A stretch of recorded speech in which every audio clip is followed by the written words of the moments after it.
Bem-vindos a mais um Case Closed, podcast da Arin. Sou o Rudá Galvão, co-founder e Head of Business.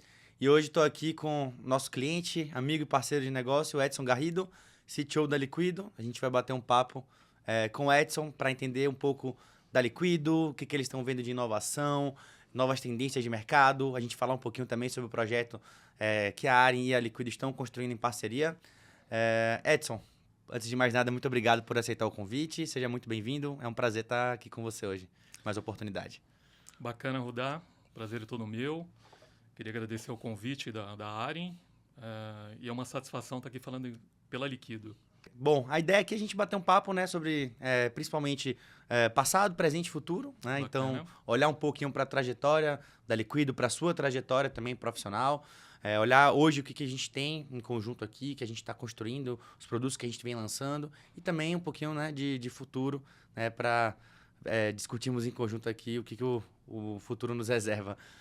Antes de mais nada, eu queria que você se apresentasse, né? Então, falasse um pouquinho para o pessoal sobre a sua experiência, sobre a sua trajetória e compartilhasse um pouco conosco dessa trajetória.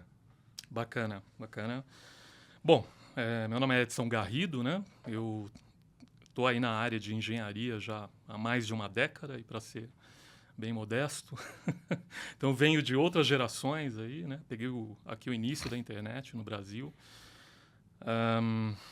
Recentemente, aí eu estou falando de 8 anos atrás, né, com o advento das fintechs, aí que elas começaram a borbulhar no mercado, né, acabei migrando para essa área. Né, eu sempre fui entusiasta de criptomoedas, bem lá no começo mesmo do negócio, e isso acabou me levando para o mercado Bitcoin numa época onde o Bitcoin ainda custava R$12. Caramba! Né? Bons tempos. Bons né? tempos, né? E esse acho que foi o pontapé inicial assim, nas fintechs. Né? O mercado Bitcoin foi uma escola muito bacana, assim, uma lição de startup de sucesso. Né? Eu fui o primeiro contratado deles, o primeiro engenheiro. Caramba! Então, isso a a gente gente tinha está falando de 8 anos desafio atrás? pela frente. Você falou 8 anos? Entre 8 anos atrás, 8 aproximadamente. anos atrás. 2016? Por aí. E era um desafio, né? Criptomoeda, que loucura, né? Que absurdo. Isso era associado a hacking, né? Contrabando. Não, isso é coisa de bandido. Né? Mas a gente tinha uma visão diferente, né? Uma nova ordem econômica ali surgindo, né? Um ativo interessante, enfim. E foi muito rápido, né? Foi a ascensão do Bitcoin, né, em nível mundial, foi uma coisa maluca. Né? Ele saiu de R$12 em coisa de meses, assim, já estava valendo mais de R$1.000. E aí começou a estourar, e aquela coisa Jornal Nacional, né, fantástico, todo mundo queria saber o que era o Bitcoin.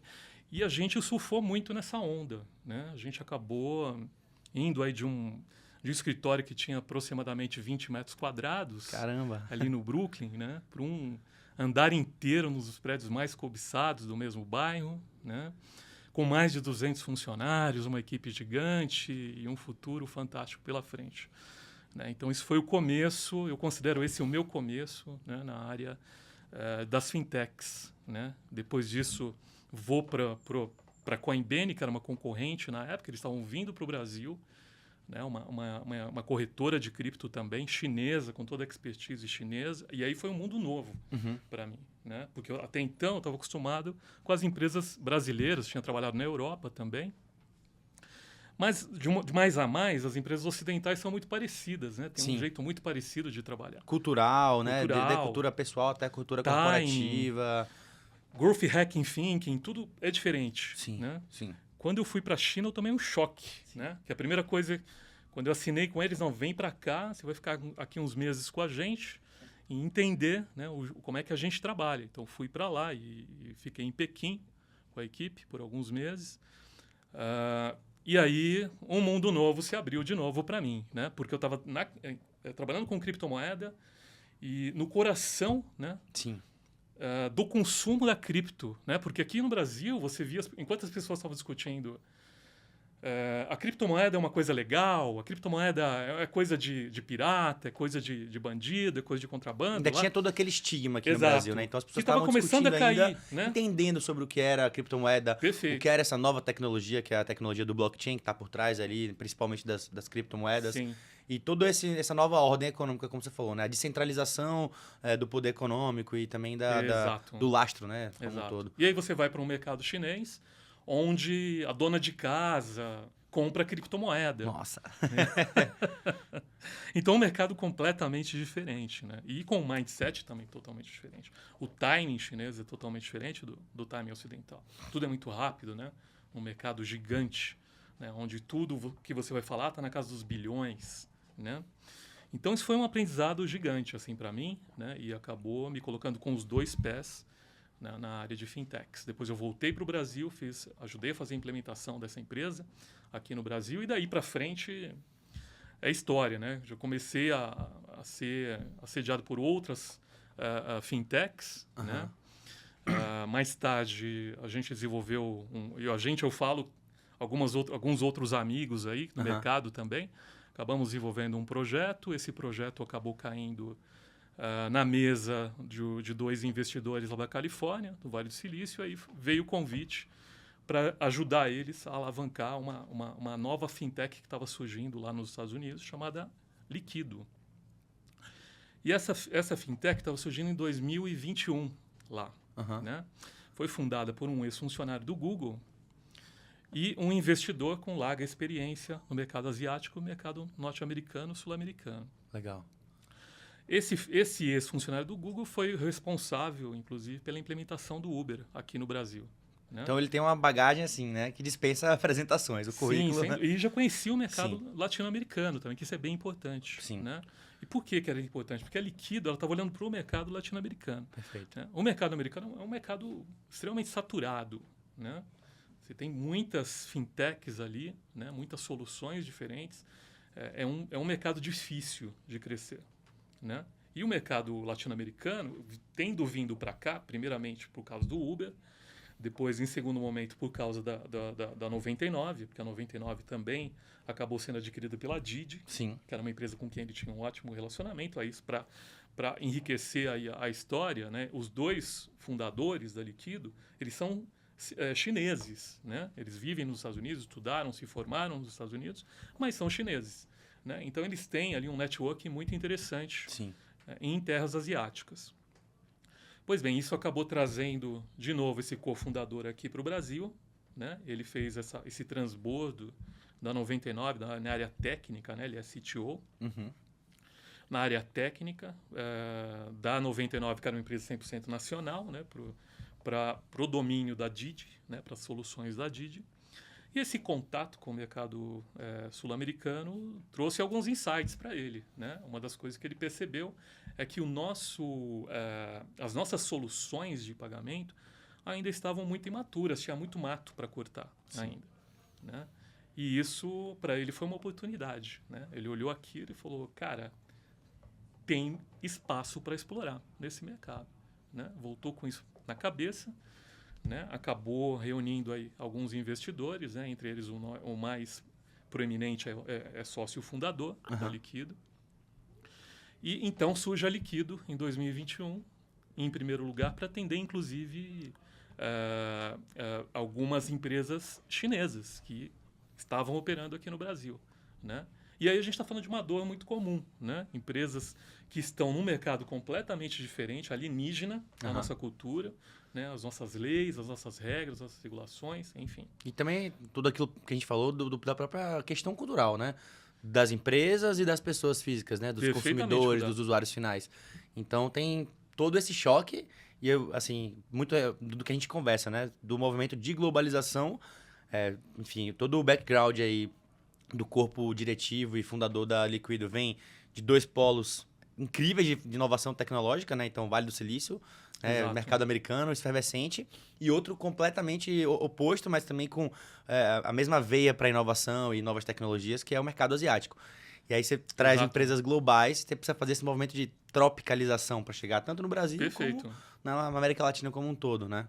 Exatamente, perfeito. E aí você tem uma América Latina, né, com bastante mato para cortar, como eles mesmos deduziram, né, depois de ter algum contato aqui, né, de ter visto como as coisas estavam funcionando aqui, e viram ali uma oportunidade. Né? E aí começaram a fazer esse atendimento das empresas asiáticas no mercado brasileiro e mexicano também. Né? O Sim. México também está ali na gênese da Liquido. Uhum. Né?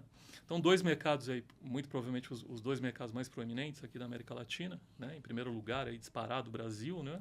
Que é fora da curva. Né? E depois o México, que também é um país que tem aí uma importância muito grande, né? Econômica para a América Latina. Essa operação começa primeiro direto da Califórnia, né? Eles fundaram um escritório em Shenzhen, que é o Vale do Silício, lá na China, né? Onde você tem Didi, você tem ByteDance, né? Você tem aí as maiores empresas de tecnologia chinesas. Na verdade, é equivalente, né, ao Vale do Silício, na Califórnia. Perfeito. E ali montaram um escritório assim, relativamente parrudo, né? Com ali em torno de 50 funcionários, né? Um corpo de engenharia bastante grande. Muito forte, né? Bem robusto. E aí, na outra ponta, estava a Califórnia, aqui fazendo a ponte com o Brasil. Né? É uma operação um pouco complexa, né? Porque o Brasil não é um país simples. Né? Dimensões continentais, uma multicultura. Exato. Também. E no momento, inclusive, onde você tem a ascensão do Pix, né? Que é também uma virada de chave gigante, né, no mercado financeiro. E tudo isso no meio de uma pandemia global, né? No meio de uma pandemia. Quer dizer, você tem aí uma série de ingredientes, né, que, de uma certa forma, convergiram para um negócio bastante promissor. Perfeito. Né, nesse momento. As pessoas estavam aprendendo ali na pandemia a resolver a vida remotamente. Sim, né? sim. E, inclusive aqueles que sempre estiveram um pouco mais de receio, né, de fazer compras online, de fazer pagamentos online, de inclusive instalar um aplicativo de banco no celular. Sim, né? sim. Você tem aí toda uma geração que... não, eu quero ir lá na boca do caixa, né? Eu quero tete a tete ali com o caixa. Né? E uma certa desconfiança, né, do brasileiro um pouco mais tradicional com essas inovações tecnológicas. Isso foi aos poucos sendo derrubado ali, né, na pandemia. Foi um momento bom para pagamentos. A pandemia proporcionou uma transformação digital muito grande, principalmente de incentivo ao comportamento do usuário final. E aí você tem uma série de fatores e assim, o timing para o Pix acabou sendo muito bom. Por quê? Perfeito. Você tem milhões de brasileiros que tinham esse costume de ir na boca do caixa, pagar boletos, fazer depósitos, etc. Milhões de brasileiros que tiveram acesso ao benefício do governo, né? Que Exato. era recebido através do aplicativo da Caixa. Exato. Então, inevitavelmente, você tinha que quebrar a barreira do digital e baixar seu aplicativo Perfeito. do banco, fazer seu cadastro ali e ter acesso a essa movimentação. Então, você quebra ali aquela barreira da resistência de conhecer o novo, de experimentar uma nova solução, de fazer uma transação financeira no aplicativo. E junto com isso, você tem o Pix, que a nível de experiência de pagamento foi a mais revolucionária dos últimos tempos. Sem dúvida, né? Um divisor de águas. Divisor de águas, que facilitou muito a transferência peer-to-peer, a experiência de compra online também muito mais facilitada, né? Através de leitura de QR Code. E colocou o Brasil no mapa do mundo digital, de pagamento digital. Perfeito. Eu estava vindo da China fazia pouco tempo e eu fiquei impressionado com os meios de pagamento dos caras. Assim. Eu tenho uma história engraçada para contar que eu estava lá há alguns meses e me incomodava o fato de a empresa nunca me dar dinheiro. Né? E sempre tinha alguém comigo, assim. Eles colocaram um cara que era minha sombra, né? Para onde eu ia, ele estava junto, super gente boa. Um abraço no Mike.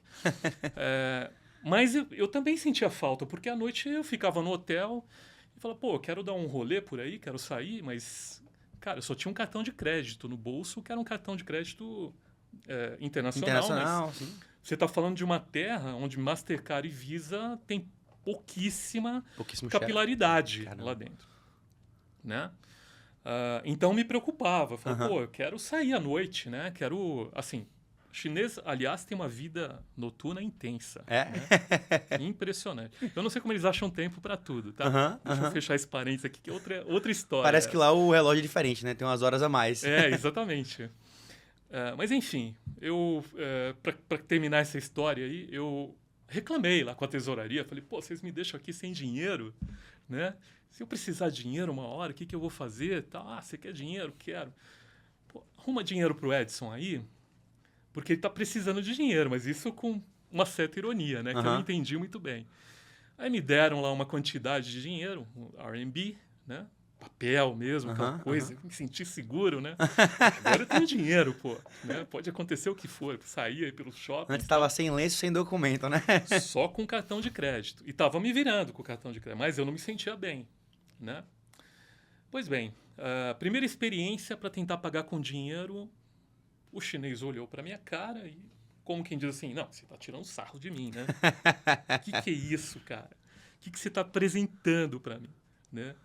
E ele deixou muito claro, ó, WeChat, Alibaba, né, que é o Alipay, Alipay, né? Ou cartão de crédito. Dinheiro. E, cara, eu rodei.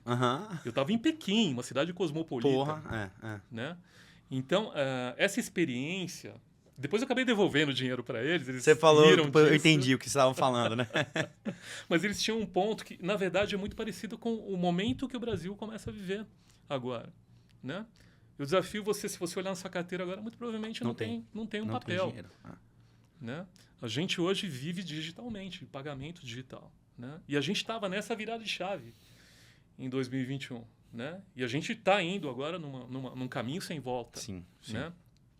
Essa adoção, inclusive pelas pessoas mais velhas, que eventualmente vão dar lugar a essa nova geração, que eventualmente vai eliminar de uma vez por todas a necessidade do papel moeda. E até o próprio cartão também, cada vez mais ele não está mais presente na nossa carteira, porque a gente Sem tem dúvida. os relógios com Exato. Cartões integrados, os celulares com os cartões integrados, né, através de Apple Pay, Google Play, Samsung Pay. Então, cada vez mais sobra espaço nos nossos bolsos. E a evolução né? do Pix, né? E a evolução tá chegando aí. Exato. Né? Parcelamento, né? A aproximação também, né? Através de NFC. Né? Daqui a pouco o IFX também, você vai conseguir fazer transferências internacionais com Pix. Enfim, né? É uma digitalização maluca. A gente nem está falando de Drax ainda. Né? Então, todo esse cenário ele converge para a conveniência, né? Desse surgimento de uma solução para atender esses clientes que estão ali ávidos na Ásia, porque a Ásia também é um mercado saturado. Né? A gente está falando aqui de um mercado que em 2023, o mercado de e-commerce na China movimentou, acho que 2,2 trilhões de dólares. É um número absurdo. Absurdo. Né? Aqui no Brasil, para efeito de comparação, 250 bilhões, alguma coisa assim. Então, de dólares também. De dólares. Então, né? 10 vezes mais, né? Mais ou menos 10 vezes mais. Né?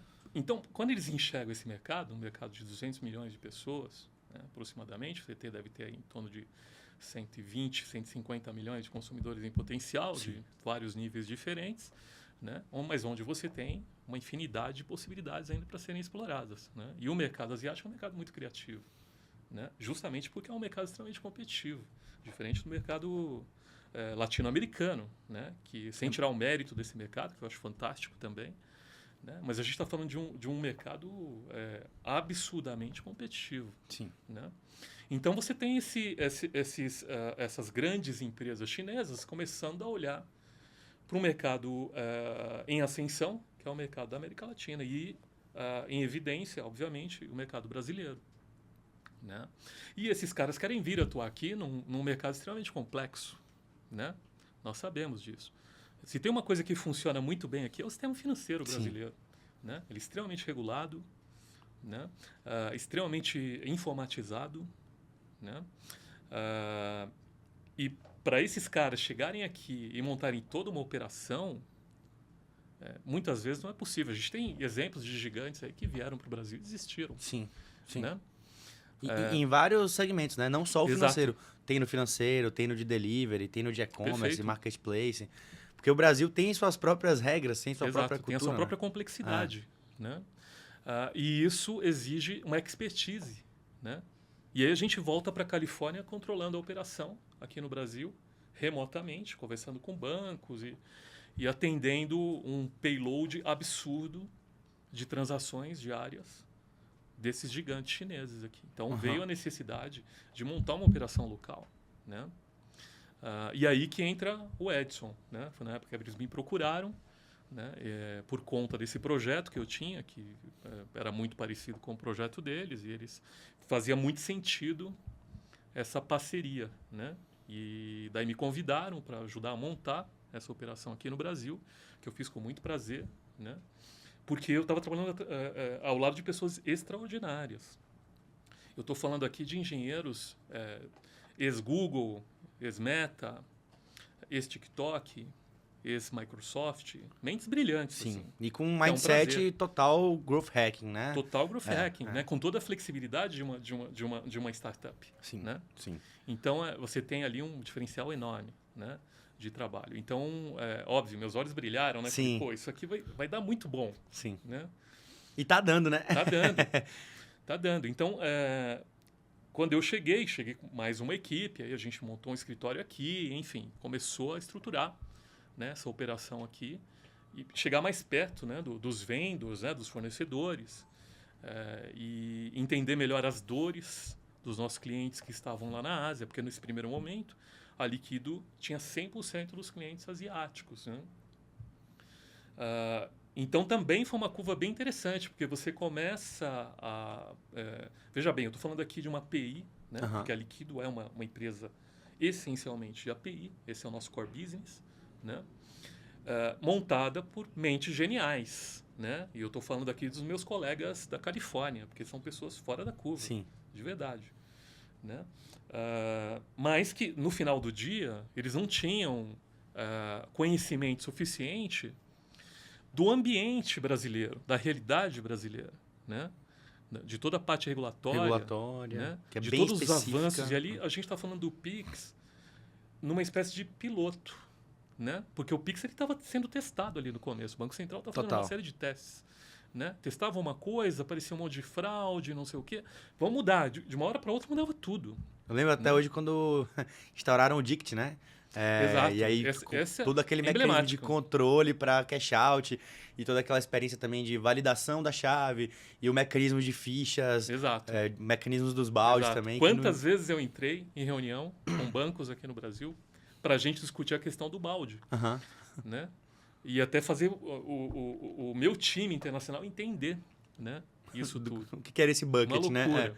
Né? E quando a gente tinha uma mão muito pesada em cash out. Né? Então, tinha essa necessidade do DICT muito grande. Né? Pois bem, histórias, né? Muitas histórias aí no meio. E aí você tem o Pix passando por todas essas transformações. Né? Todos os testes ali do Banco Central, de uma hora para outra, baixava uma nova portaria, uma alteração, agora vai ser assim, e você tem que se adaptar rapidamente. Né? Porque os bancos, eles têm que... Né? O banco que está lá na ponta me atendendo, ele se prepara imediatamente. Né? E ele fala, agora você tem que se preparar aí também. Né?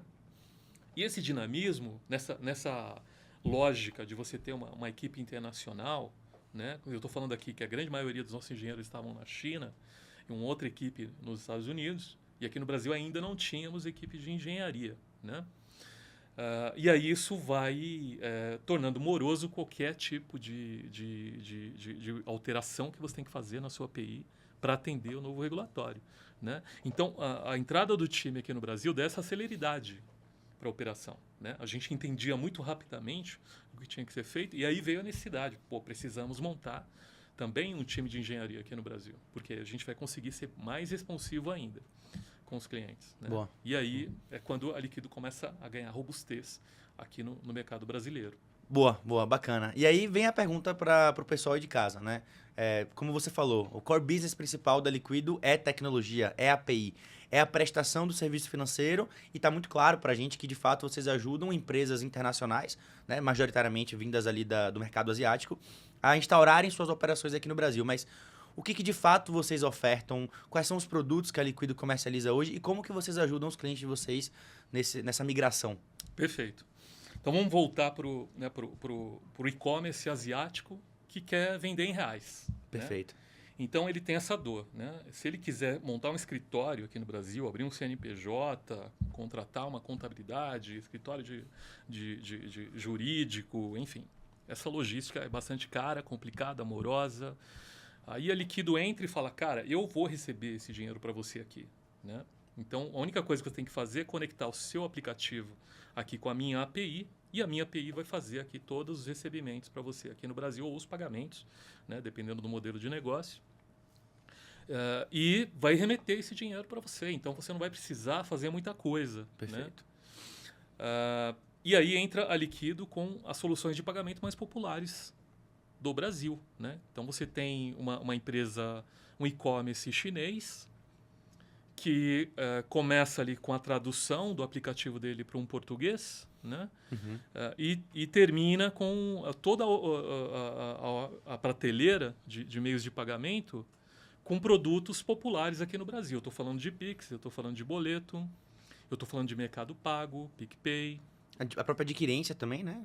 A própria adquirência, né? Você tem um cartão local ali e pagar tranquilamente, sem precisar, né, aplicar aí um pagamento internacional e depois ter uma surpresa na sua fatura lá no futuro. Então, isso eu acho que é o nosso core. Né? Perfeito. Isso de uma forma muito indolor, porque para o e-commerce que está ali na China, em média, né, se ele tiver uma equipe própria de desenvolvimento, em média, em uma semana, ele está vendendo para o mercado brasileiro. Então, é muito rápido. Perfeito. Né? E num timing que é satisfatório para o timing chinês, para o timing asiático, né? Que é muito mais dinâmico, né? Dinâmico urgente, do que o nosso. Perfeito. E aí vocês fazem todo esse processamento, né, local, né, através dos métodos de pagamento locais, como você falou, Pix, boleto, adquirência, Mercado Pago, PicPay, carteiras digitais. E como que esse e-commerce recebe lá na China? Que eu sei que também tem ali as outras soluções de vocês que caracteriza você justamente como um FPI, né? Um facilitador de pagamentos internacionais. Perfeito. E até aproveito aí para frisar que esses são os principais produtos da Liquido. Perfeito. Né? Que é o Remittance, né? Que é o EFX. O EFX. Né? Que basicamente a gente recebe o dinheiro aqui no Brasil. A gente tem várias mesas aí de câmbio, né? Certo. Que são nossas parceiras. E a gente faz ali a cotação diária. Basicamente, o e-commerce faz a venda hoje, amanhã o dinheiro está sendo remetido para ele. Né? É dinâmico a esse ponto, né? Que é uma experiência fantástica para ele. Né? E isso chega na conta dele, na moeda local dele. Né? Então, hoje, o produto de EFX, que a Liquido tem ali na prateleira, é muito provavelmente o produto com maior atração dentro do nosso modelo de negócio. Né? Obviamente que ali ele não seria nada se a gente não tivesse na ponta ali todos os meios de pagamento. Perfeito, né? Perfeito. Mas ele é o grande diferencial, né? Que é você conseguir processar no método local, ter uma equipe ali especializada em fazer todas essas operações de câmbio e remessa. Né? Hoje vocês fazem remessa, Edson, em quais moedas? E vocês também fazem remessas através de cripto? Não fazemos remessa de cripto, né? Ainda não é regulada no Brasil. Então, todas as remessas são feitas via SWIFT. Que é o padrão ali instaurado pelo Banco Central, né? De arquivo. E tudo é enviado primordialmente em dólar. Então, existem planos para enviar em RMB. A gente até está num piloto agora. Bacana. Né? Estamos esperando também aí algumas definições do BRICS, né? Que está aí trabalhando também para trazer algumas soluções em RMB. Né? Estamos de olho nisso. Mas no momento, todas as remessas são em dólar e normalmente é isso que o cliente quer ali. É uma moeda estável. Né? Global e, enfim, que rege a maior parte do mercado de payments. Perfeito, né? Exato. Cara, e aí, assim, a gente aqui na área está sempre na fronteira da renovação e no ano passado eu e a Tice, que é a nossa CEO, e a Bia, que é sócia aqui também e head de growth, a gente foi para o mercado inglês, né? A gente foi para o Reino Unido. Legal. A gente foi para um evento lá, Fintech Connection, e para a gente ficou muito claro, assim, como que no mercado europeu já está muito efervescente toda a questão do cross-border payments, né? Que é essa parte de EFX, câmbios e muitas empresas trabalhando com essa parte de, enfim, remessas e EFX. Como que você enxerga esse mercado hoje do EFX aqui no Brasil, né, em relação ao mundo, né, em termos de posicionamento? Por que você acha que a gente ainda não está falando tanto disso como a gente já vê na Ásia, Europa, etc. E o que você vê de futuro assim, para esse mercado? Perfeito. Bom, eu acho que o Brasil está no momento de arrumar a casa. Tá. Né? É isso que está acontecendo hoje. Né? Eu acho que o Pix, por exemplo, ele está puxando outros meios de pagamento a se aperfeiçoarem, a se melhorarem. Né? A gente teve já um update esse ano, um upgrade, né? Vamos chamar assim, do boleto, né? Que é um produto muito tradicional aqui no Brasil. Ainda muitas pessoas preferem e realmente o boleto traz alguns elementos que o Pix ainda não consegue atender, né? Então, o Pix acaba puxando esses, inclusive eliminando outros que não conseguiram seguir, né, nessa evolução. Né? A gente teve recentemente se eu não me engano, foi o DOC, eu não me lembro. O DOC continua ainda, né? Não, o TED continua, o DOC não. O DOC foi descontinuado. O DOC foi descontinuado. O TED eu sei que continua. Né? E isso já foi, na verdade, um reflexo dessa evolução. Exatamente. Né? Então, assim, os meios de pagamento que não conseguirem seguir essa evolução tendem a desaparecer pelo desuso, né? Pela falta de praticidade. Né? Então, eu vejo o Brasil hoje, né, respondendo essa pergunta, arrumando a casa, né? Porque a gente ficou um bom tempo aí, né, dependendo de TED, dependendo de boleto, de cheque, né? Meios de pagamento muito convencionados no SPB, né? E aí, quando nasce o SPI... Exato. O SPI vem para puxar o SPB. Perfeito, né? perfeito. Que é isso que está acontecendo agora, né? A Núclea tem aí vários compromissos de aperfeiçoar o boleto, né? Que... Como eu disse, né, tem os seus diferenciais, claro, talvez, claro. ainda tem. E também tem toda a questão cultural, né? Que foi aquilo que a gente falou lá no nosso bate-papo. Vão ter pessoas que vão preferir pagar o seu condomínio sem dúvida, com uma fatura impressa sem ali. Dúvida. Vai ter gente que vai querer pagar na boca do caixa ainda. É preciso a gente compreender isso e respeitar. Não à toa o boleto ainda é responsável por uma boa parte das transações financeiras. Ainda tem instrumentos, né? Que o boleto traz também, principalmente jurídicos, né? Sim. Que facilitam muito, né? Principalmente o B2B, né? Ou o B2C, inclusive. Né? Então, acho que a gente está arrumando a casa agora, né? Já com o advento aí do nosso token, né? Que é o Drax, não é isso? Drex. Drex. O Drex, né? isso. O Drex está vindo aí e, assim, inspiradíssimo, né? No blockchain. Eu sou fã do blockchain, né? Por motivos... Dá para perceber. Então, eu acho que isso, com certeza, vai revolucionar o mercado de FX aqui no Brasil. As coisas vão mudar de uma forma... paralela ao que a gente sentiu a mudança do Pix, né? O surgimento do Pix hoje. Hoje a gente olha para trás e fala, como é que eu vivia sem o Pix? Provavelmente isso vai acontecer alguns anos aqui à frente, né?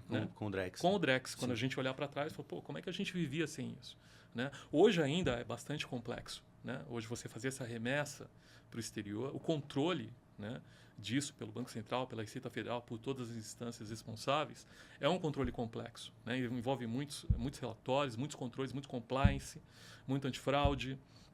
E por conta disso é custoso, né? Para os dois lados. Para os dois lados. Tanto para os órgãos reguladores quanto, né, para as empresas que ofertam esse produto no mercado. Né? E eu acho que a gente está aí numa evolução, né? Rompendo uma barreira. E ao romper essa barreira, a gente vai sentir o Brasil finalmente inserido, né, nesse mundo globalizado, de FX, né? globalizado. Acho que a grande resposta principal aí para por que cross-border está crescendo tanto no mundo está acompanhando as tendências da globalização, de um mundo mais conectado e com menos fronteiras. E o próprio blockchain também, né, como uma nova linguagem de tecnologia, vem também para descentralizar, facilitar, trazer conexões, segurança e descentralização como um todo.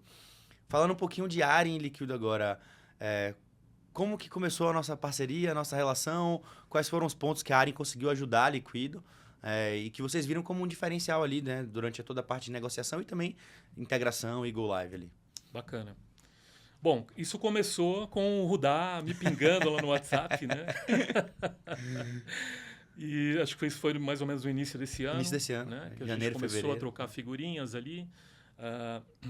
A figura do Banking as a Service é uma figura que tem uma importância muito grande para o nosso modelo de negócio. Né? A gente tem alguns fornecedores aqui no Brasil de Banking as a Service e a gente sempre teve interesse em ouvir. Né? Principalmente sendo uma startup, a gente tem um interesse muito maior, porque a gente sabe que a flexibilidade é muito maior, né? O espírito de inovação, né? O dinamismo, a facilidade de integração e novas tecnologias que são inseridas ali, né? Então, em primeiro momento, né? Um Banking as a Service, vamos dar uma olhada, né? Isso tem muito a ver com o que a gente faz aqui, né? E olhando ali as APIs, né? Junto com o meu time técnico, a gente olhou e falou, cara, esses caras têm tudo aqui, né? Tudo que a gente precisa está aqui, né? E isso, obviamente, veio num crescente dentro da empresa. Né? Porque existe essa necessidade, como eu te falei. Por que existe essa necessidade?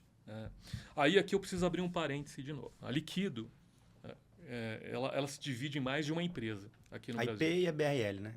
Isso, exato. Aqui eu vou falar dessas duas que são as mais importantes. Certo. Né? A gente tem a BRL, que veio lá de 2021, que é a empresa que nasceu na Califórnia, depois abriu um CNPJ aqui no Brasil, tem 3 anos de operação, enfim. Essa empresa é a empresa que atende a grande maioria dos clientes asiáticos. Perfeito. Aqui no Brasil.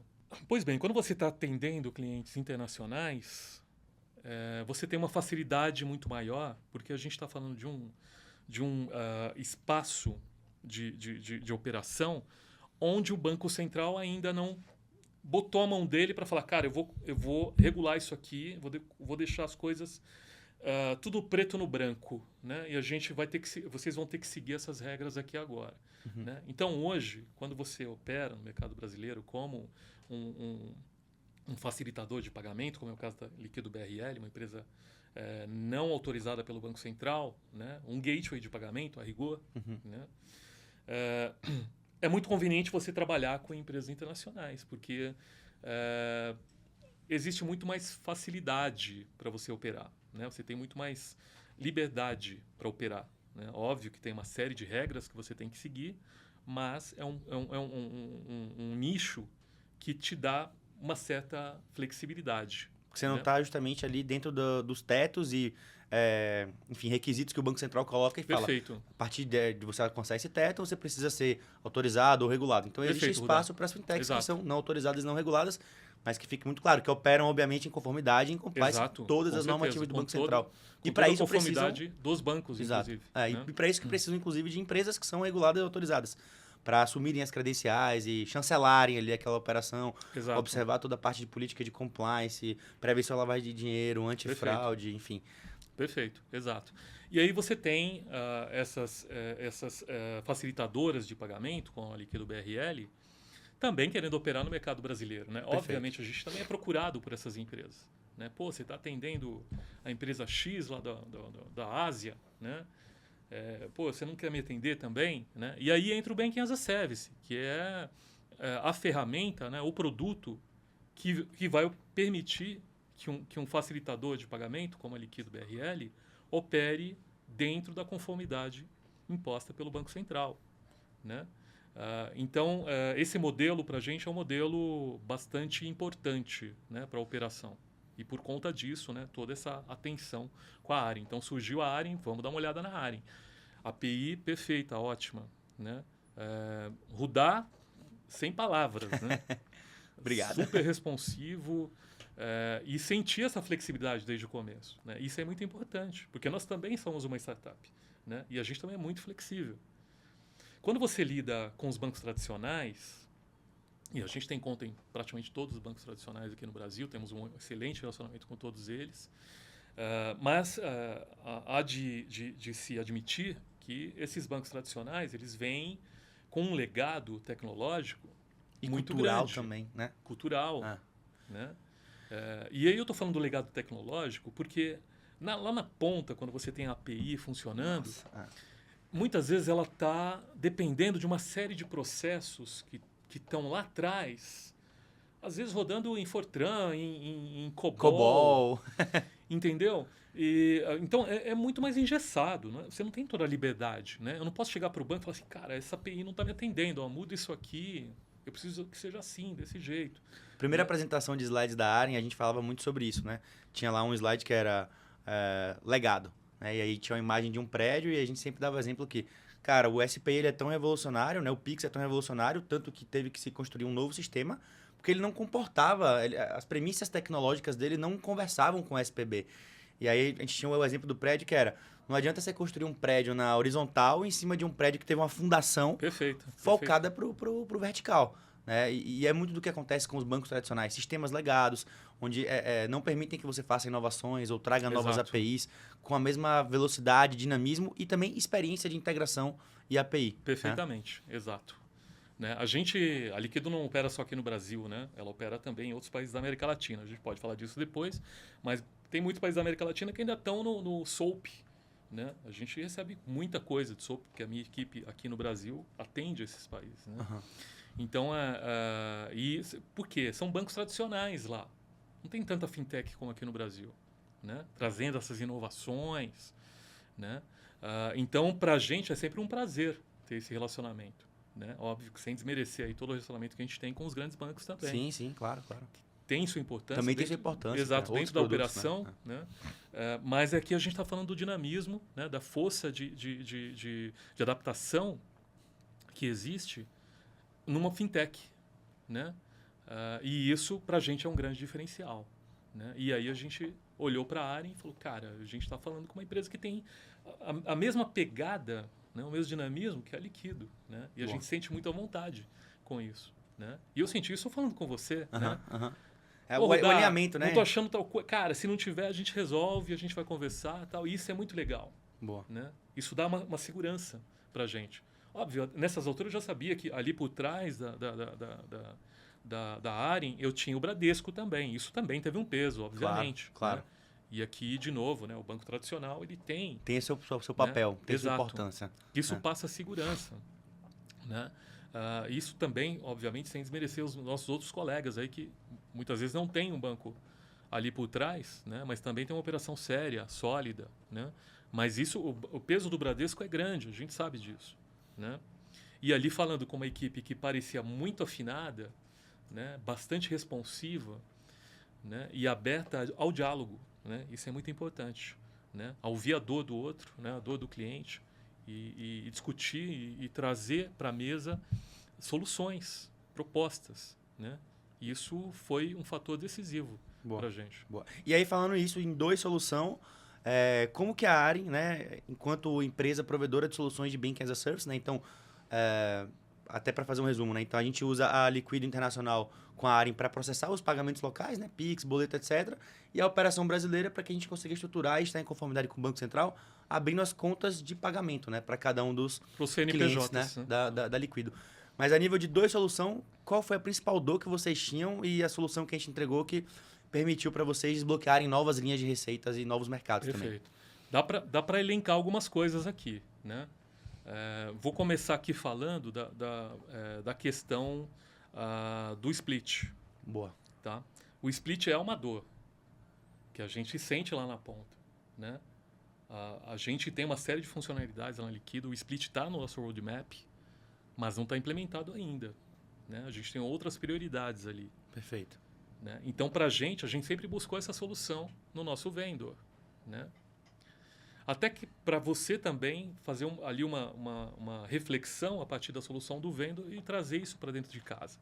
Né? Que é o que a gente está fazendo hoje com a Arin. Né? Perfeito. A Arin está sendo o nosso oriente. Né? O que a Arin faz? Né? Como é que a Arin faz isso? Né? E isso, obviamente, a gente vai sentar, analisar e ver como isso se encaixa dentro do nosso sistema, né? Da nossa solução. E aí você trouxe essa solução para a gente, eu achei fantástico, né? Que era uma dor que a gente tinha e não estava encontrando. Otimizando todo o processo de recebimento, divisão e repasse, né? Perfeito, exato. Porque muitas vezes, embaixo de você, eu vou te dar um exemplo de um dropshipping, né? Que é um modelo de negócio recorrente na Ásia. Perfeito. Né? Você tem aí um dropshipping que ele vem aqui e abre um CNPJ no Brasil. Né?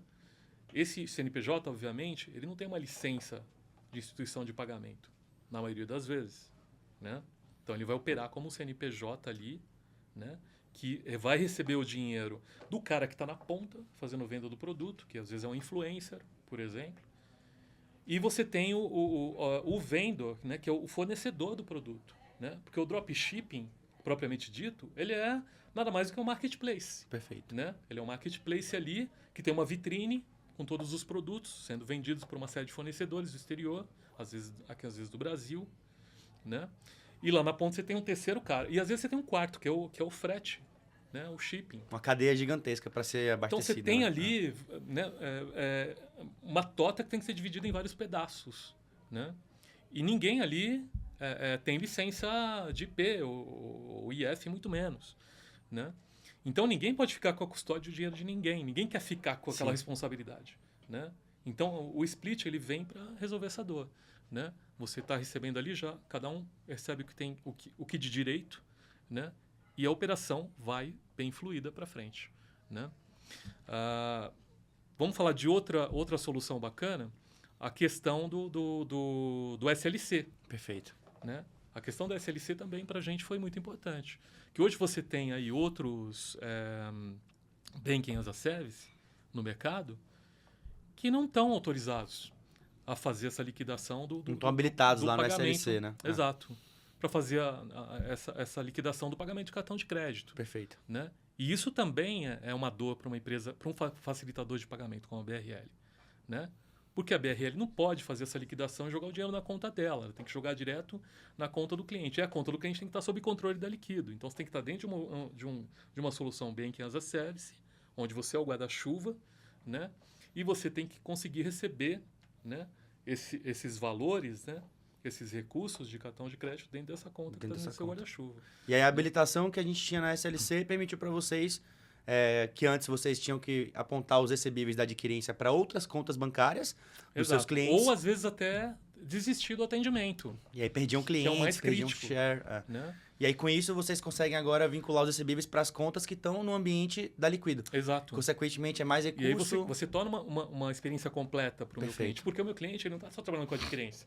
Ele está usando o Pix, ele está usando o boleto. Então, eu preciso consolidar isso numa conta para depois eu fazer a minha prestação de contas para ele. Né? Se eu tiver isso indo para uma conta, depois o Pix indo para outra, é uma experiência horrível para o cliente. Sim. Né? Então, eu consigo concentrar tudo num lugar só. Então, isso é maravilhoso. E abre portas para novos clientes, novos mercados. Para um outro mercado. E manter mais recurso para a gente trabalhar cada vez mais a tesouraria, floating. Perfeito. E também estimular o cliente a usar, de fato, como uma conta bancária, onde ele vai manter o recurso, poder fazer um pagamento de boleto, tributo, enfim. Exato. Né? E aí entra o floating, que você acabou de citar também. Né? O floating, para a gente, é um diferencial muito grande. Perfeito. Também. Ainda mais porque vocês trabalham com clientes de ticket médio muito alto, né? Grandes montadoras internacionais, Exato. enfim. E às vezes você tem que fazer essa operação ter sentido.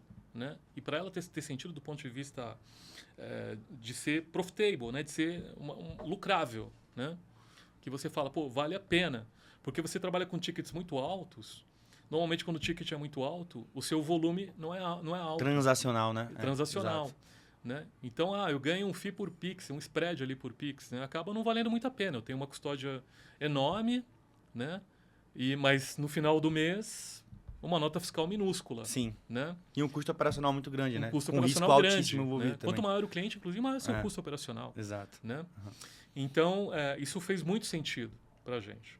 Né? E quando a Arin sentou na mesa e falou, cara, vamos negociar isso aqui, a gente sentiu que, pô, era esses o momento, caras. Né? Esses são os caras que vão ser nossos parceiros. Né? E por último ainda, né, eu destacaria o dashboard. Pô, tá? que legal. E isso é uma coisa que normalmente o fornecedor ele não olha muito para isso. Né? E o dashboard ele faz parte da experiência toda. Aí você fala, mas o dashboard não vai chegar no seu cliente lá no final. Não vai, mas eu sou o cliente também aqui. Exatamente. E eu tenho clientes dentro da empresa. Né? Quais são os meus clientes? O departamento financeiro, o departamento contábil, né? O compliance. O time de operação. Atendimento. Então, ter uma experiência boa de dashboard é decisivo para a gente. Né? Porque o meu core é fazer API. Aí você chega para mim e fala, cara, eu não tenho um dashboard legal, mas eu tenho as APIs aí, ó. Desenvolve alguma coisa para você. Aí eu tenho que destacar um squad aqui, um time, só para resolver uma coisa que nem está no meu core business. Sim. Entendeu? Então, para mim, é muito melhor quando você chega lá na prateleira, na sua Algo prateleira, pronto, você fala, né? olha, eu tenho um dashboard com experiência completa.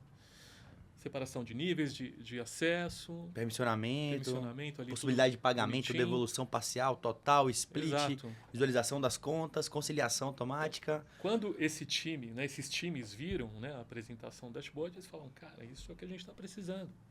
Né? Vai abreviar a nossa operação, que a gente vai conseguir produzir mais, vai ser mais eficiente, né? E mais analítico. Né? Quanto maior a eficiência do time, maior a capacidade de análise dela. Né? E isso pra gente é muito importante. Boa. Né? Boa. Pô, que bacana, velho. Obrigado demais pelos feedbacks, viu, Edson? A gente tá chegando ao fim aqui da nossa gravação. Eu queria te agradecer pelo tempo, pela disponibilidade e também, o mais importante, pela confiança, por confiar em mim, por confiar na Arin pra gente tocar um projeto de tanta relevância no mercado nacional e principalmente no mercado global. E como símbolo, né, dessa gratidão, eu queria te entregar aqui. A gente tá premiando nossos principais projetos do ano. Que legal! E eu faço questão aqui de entregar nas suas mãos, né? Que reconhecer bacana, a Liquido como olha. top cases do ano de 2024 da Arin. Pra gente, de fato, foi um case muito bacana que a gente construiu com vocês. E a gente está só no início da nossa parceria, ainda temos muito a fazer. Certamente, né? Muita certamente. coisa de futuro. Mas para a gente é uma honra, de fato, estar atendendo aí uma empresa com, enfim, tanto impacto no mercado global, tanta visão de futuro, tanta visão de tecnologia que, como você falou, é muito alinhado com o que a gente procura e acho que por isso que está dando tanto certo, né, cara? Bacana. Eu tenho a agradecer a vocês pela parceria, né, pela responsividade da equipe. Né? Eu tenho tido feedbacks muito positivos do meu time. Né? A Aren sempre responde com muita rapidez, muita clareza. Né? Eu vejo aí um futuro brilhante aí nessa parceria. Boa. Né? Dá uma olhadinha aí no presente para ver se gosta. Cara, que lindo. Olha isso. Bacana, hein? Isso aqui vai ficar pendurado lá na nossa parede. Boa. Muito Parabéns, obrigado, velho. gente. Você merece. E aí também pra gente brindar Pra gente brindar.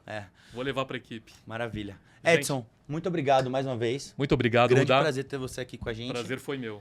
Bom, gente, vamos chegando ao final de mais um episódio. Queria agradecer a todos que assistiram até aqui e convidar vocês para acompanharem a gente no TechFin Review, a única plataforma cross-mídia do mercado financeiro.